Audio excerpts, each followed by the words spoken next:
sous Bruno Retailleau. Preuve que cette comédie insupportable a été néfaste pour les intérêts de la France. Bruno Retailleau a pris en otage la relation franco-algérienne et au final, il n'a jamais aussi peu expulsé l'Algérie dans l'histoire des 20 dernières années. Qu'est-ce que vous répondez à la famille de M. Glaise et à tous les journalistes qui dénoncent un emprisonnement politique? Ben si, c'est la question.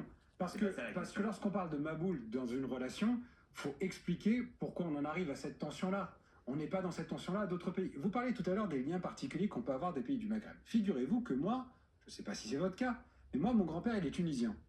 On n'a pas du tout cette histoire-là avec la Tunisie. On n'a pas du tout cette tension. Mais pourquoi? Parce que les Tunisiens ne détiennent pas nos diplomates, parce que les Tunisiens ne détiennent pas nos auteurs, parce que les Tunisiens ne nous insultent pas. Donc en fait, il n'y a aucun diplomate français qui est détenu en Algérie, ne dit pas n'importe quoi. J'ai parlé de personnes qui sont des auteurs. Il y a des diplomates qui ont été expulsés. Il y a 300 agents français aujourd'hui en Algérie. C'est notre 4e plus grande ambassade au monde. Allez pas dire aux gens que l'Algérie expulse nos diplomates, c'est pas vrai. C'est la 4e plus grande. Christophe Glaise, est-ce que vous êtes de son côté ou pas? Évidemment que je suis de son côté. Alors pourquoi vous ne mobilisez pas?